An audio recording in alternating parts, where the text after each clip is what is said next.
Steal your own call, transfer to yourself. Each user can have multiple endpoints or devices registered on the system. Your desk phone is one endpoint.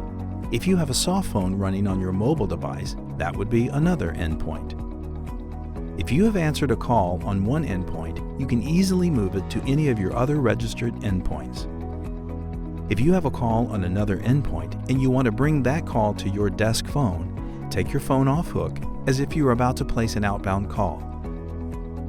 Press *38 on the keypad. The call from the other endpoint will immediately move to your desk phone. If you have a call on your desk phone and you want to move it to another endpoint, press *99 on your desk phone and your other endpoint will start ringing. As soon as you answer that call on the other device, the call will immediately move to that endpoint.